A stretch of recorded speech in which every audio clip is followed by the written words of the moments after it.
Hello guys, this is Prabhojay. Welcome to my channel. Guys, ఈ వీడియోలో నా ఎక్స్పీరియన్స్ గురించి, అంటే నేను సెకండ్ టైం మిస్టర్ ఆంధ్ర కొట్టుకుంటా నా ఎక్స్పీరియన్స్ గురించి చెప్తాను. అంటే అది నాది బెస్ట్ ఫామ్ అన్నమాట. ఇంకోటి అంటే ఒక మంచి ఇది జరిగిందనమాట కాంపిటీషన్లో. వీళ్ళు పాలిటిక్స్ అంటే కనుక అంత ఇంట్రెస్ట్ లేదు, అంత ఫాలో అయ్యేవాడిని కాదనమాట. ఒక 8 years బ్యాక్ 2017లో నేను సెకండ్ టైం మిస్టర్ ఆంధ్ర కొట్టినప్పుడు అది పాలకొల్లో జరిగింది. సో అక్కడ పొలిటీషియన్ ఎమ్మెల్యే గారు డాక్టర్ నిమ్మల రామానాయుడు గారు. యాక్చువల్లీ ఎప్పుడో చేయాల్సింది వీడియో. నాకు ఆయన గురించి ఎక్కువ అప్పట్లో తెలియదు, అసలు నాకు పాలిటిక్స్ ఫాలో అయ్యాను కాదు. దాని తర్వాత నుంచి మెల్లిమెల్లిగా యూట్యూబ్ చూస్తూ, రీల్స్ ఇలాంటివి చూస్తూ కొంచెం ఫాలో అయ్యేవాడిని. సో అప్పుడు తెలిసింది ఏంటంటే ఆయన కొంచెం మంచి వ్యక్తి అని, మన డబ్బులతోనే ఖర్చు పెట్టి ఇలాగ జనాలకి సేవలు చేయడాలు, ఇలాంటివి చేయడాలు. ప్లస్ కరోనా టైంలో కూడా ఎవరో బయటకు రాకపోతే తిను ధైర్యంగా బయటకు వచ్చి కొంచెం స్ట్రాంగ్గా అందరికీ ధైర్యం ఇచ్చి ఇలాగా చేశారని చెప్పని అది ఇంకా చాలా విన్నాను. సో అలాంటి గొప్ప వ్యక్తి గురించి ఒక వీడియో చేయాలని అనిపించింది. సో అందుకని ఈ వీడియో అనేది చేస్తున్నాను. యాక్చువల్ నాకు అంత పాలిటిక్స్ అనేది ఇంట్రెస్ట్ అనేది లేవన్నమాట. అలాంటిది తన గురించి తెలుసుకున్నాక కొంచెం వీడియో చేయాలనిపించింది. ఇది నాది బెస్ట్ ఫామ్ అన్నమాట. ఇది 2017లో ఆయన చేతుల మీదుగా నాకు మెడల్ అనేది వేశారు, గోల్డ్ మెడల్. నాకు చాలా సంతోషంగా ఉంది. ఇప్పుడు ఈ వీడియో చేస్తున్న రీజన్ ఏంటి అంటే, ఆయన చేతుల మీదుగా నేను మెడల్ తీసుకున్నాను కదా. సో దానికి నాకు చాలా హ్యాపీ అనిపించి నేను ఈ వీడియో చేస్తున్నాను అనమాట. సో వీడియో చూడండి, ఫొటోస్ అన్నీ ఉన్నాయి అన్నమాట ఈ వీడియోలో. ఆయన గురించి ఇంకా చాలా తెలుసుకున్నాను. కొన్ని క్లిప్స్ నేను మీకు ప్లే చేస్తాను, అవి యూట్యూబ్లో సెర్చ్ చేసి పెట్టి పెడతాను. ఆ క్లిప్స్ కూడా చూడండి. వినూత్న నిరసనలు, పోరాటాలతో ఎప్పుడు వార్తల్లో ఉండే పశ్చిమ గోదావరి జిల్లా పాలకొల్లు ఎమ్మెల్యే నిమ్మల రామానాయుడు ఈసారి పేపర్ బాయ్ అవతారం ఎత్తారు. తెల్లవారుజామున సైకిల్ పై ఇంటింటికి తిరుగుతూ పేపర్ వేశారు. పాలకొల్లులో తెలుగుదేశం హయాంలో 90% నిర్మాణం పూర్తి చేసిన టిట్కో గృహాల్ని లబ్ధిదారులకు అందజేయాలంటూ ఎమ్మెల్యే నిమ్మల రామానాయుడు వినూత్న రీతిలో నిరసన తెలిపారు. ప్రభుత్వం తీరును నిరసిస్తూ పట్టణంలో పారిశుద్ధ్య పనులు నిర్వహించారు. చెత్తా చెదారాన్ని ట్రాక్టర్లలో ఎత్తిపోశారు. టిట్కో గృహాలను ఉచితంగా ఇస్తామని చెప్పిన జగన్ 4.5 ఏళ్ల పాలనలో ఒక్క రూపాయి పని కూడా చేయించకుండా మోసం చేశారని విమర్శించారు.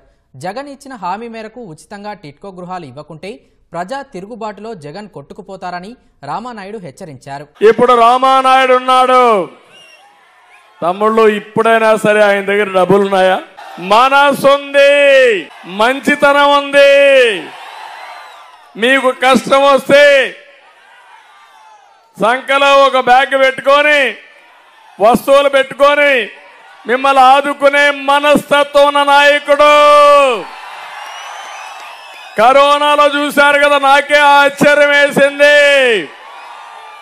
ఇంట్లో నుంచి బయట రావడానికి సాహసం చేయని రోజుల్లో రామానాయుడు సైకిల్ వేసుకొని, వస్తువులు పెట్టుకొని ఇంటింటికి వచ్చి మీకు సేవ అందించాడంటే ఇలాంటి నాయకుడు దొరుకుతాడా అని మిమ్మల్ని అడుగుతున్నా.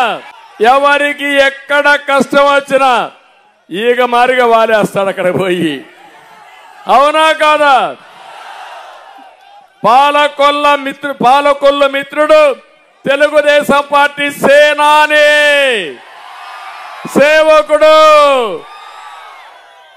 రాజకీయాల్లో ఈ కలియుగంలో ఇలాంటి నాయకులు ఉంటారని కూడా మీరు ఆలోచించాలి. పశ్చిమ గోదావరి జిల్లా పాలకొల్లు శ్మశాన వాటికలో పారిశుద్ధ్యం పనికేయడాన్ని చూసి ఎమ్మెల్యే నిమ్మల రామానాయుడే స్వయంగా రంగంలోకి దిగారు. చెత్త తొలగించే కార్యక్రమాన్ని చేపట్టారు. శవాలను కాల్చిన తర్వాత వాటి అవశేషాలను ఎక్కడికక్కడ వదిలేయడం చూసిన ఆయన చలించిపోయారు. ఎంతో సుందరంగా తీర్చిదిద్దిన శ్మశాన వాటిక దుస్థితి చూసి ఆవేదన వ్యక్తం చేశారు. 3 కోట్ల రూపాయల నిధులు వెచ్చించి శ్మశాన వాటికను సుందరీకరణ చేసిన విషయాన్ని గుర్తు చేశారు. నేను మాట్లాడే ముందల నిమ్మల రామానాయుడు గారి గురించి 2 మాటలు చెప్పాల్సిన అవసరం చాలా చాలా ఉంది. నిమ్మల రామానాయుడు గారు ఒకటి అనుకుంటే, సాధించాలనుకుంటే ఇంకా వదిలిపెట్టాడు స్వామి.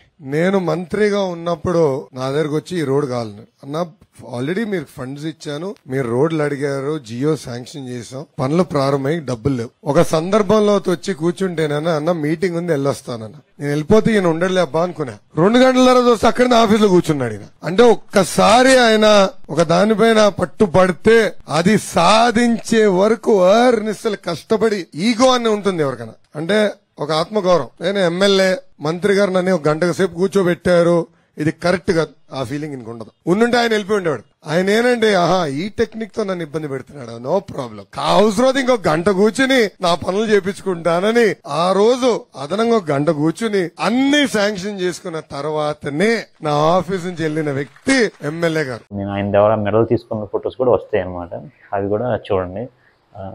వీడియో ఎండ్ వరకు చూడండి గైస్. Thank you. ఆయన గురించి చెప్పాలంటే కనుక ఆయన చాలా సింపుల్గా ఉంటారంట. అందరు పొలిటీషియన్స్ లాగా మనీ అనేది లూటీ చేయడం ఇలాంటివి చేస్తారు, అలాంటి ఆయన కాదంట ఆయన.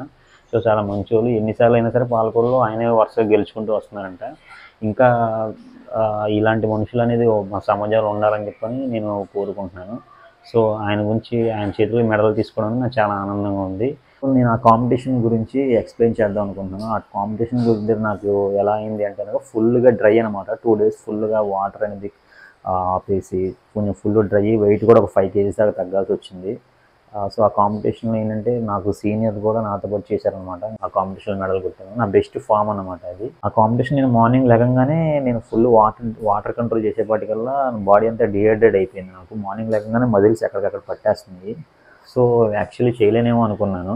సో వేయింగ్ ఇచ్చేదాకా బాగా అతి కష్టం మీద నేను వేయింగ్ అనేది ఇచ్చాను. సో వెయిట్ కూడా తగ్గాలి కాబట్టి వేయింగ్ ఇచ్చాను. ఎక్కడ చూసినా సరే ల్యాట్స్ పట్టేస్తున్నాయి, మనకి ఫోర్ ఆర్మ్స్ పట్టేస్తున్నాయి, బైసెప్స్ ఇలా లాక్ అయిపోతున్నాయి. సో బాడీలో వాటర్ అనేది లేకపోతే కనుక అలా లాక్ అయిపోతాయి. సో ఎవరైనా సరే మీరు జిమ్ చేసే వాళ్ళు ఎవరైనా సరే మీ బాడీని మీరు డిహైడ్రేట్ అవ్వకుండా చూసుకోండి. ఎప్పుడు ఒక 3 నుంచి 5 liters వాటర్ అయితే మినిమం తాగాలి. కొంతమంది తాగరు, తాగుతున్నా అని ఫీల్ అవుతూ ఉంటారు, తాగరు. సో మీరు అది చూడండి. ఆ టైంలో నేను ఏంటి అంటే ఫుల్ డ్రై అయిపోయిందంట బాడీ అంతా. నేనేంటంటే వేయింగ్ ఇస్తే కానీ ఏమీ తినలేని పరిస్థితి. ఎందుకంటే వేయింగ్ ఇవ్వకముందే మనం తింటే ఏమైందంటే వెయిట్ అనేది కొంచెం ఎక్కువ చూపిస్తుంది. సో నేను ఆ కాంపిటీషన్కి ఏంటి అంటే వేయింగ్ అనేది ఇచ్చిన తర్వాత నేను తినాల్సి వచ్చింది. తిని కొంచెం వాటర్ తాగాను. సో వాటర్ కూడా ఎందుకు తాగానంటే అసలు ఉండలేకపోతున్నాను అనమాట, కొంచెం తాగాను. సో కాంపిటీషన్ స్టేజ్ ఎక్కి దిగేంత వరకు ఏంటంటే మనం వాటర్ అనేది ఎక్కువ తీసుకోకూడదు. ఎందుకు అంటే వాటర్ అనేది ఎక్కువ తీసుకుంటే ఏమైద్ది అని అంటే మనం స్టేజ్ మీద టెన్షన్కి వాటర్ అనేది బాడీలోంచి వచ్చేస్తుంది. అలా వాటర్ బాడీలో వచ్చినప్పుడు ఆ లైట్ ఫోకస్ అనేది పడింది కదా, మజిల్స్ అనేవి మీకు డివైడింగ్స్ అనేది అంత క్లియర్గా కనబడవు. సో అందుకనే చాలామంది కంట్రోల్ చేస్తారు. కొంతమంది మొహాలు లాగేస్తాయి, బాగా లోపలికి వెళ్ళిపోతుంది, అంత బాగా ట్రై చేస్తారు. కానీ మరీ అంత బాగా డ్రై చేయడం కూడా అది కూడా హార్మ్ఫుల్ అనమాట బాడీకి. ఎందుకంటే అంత బాగా డ్రై చేయకూడదు, సైడ్ ఎఫెక్ట్స్ అనేవి వస్తాయి. కానీ వెంటనే మనం ప్రికాషన్స్ ఫాలో అవ్వాలి, లేదంటే కనుక సీరియస్ ఇంజరీస్ కూడా అయ్యే ఛాన్సెస్ అయితే ఉంటాయి. సో గైస్, మరిన్ని ఇలాంటి ఫిట్నెస్ విషయాలు తెలుసుకోవడం కోసం నా ఛానల్ని సబ్స్క్రైబ్ చేయండి. So thank you guys.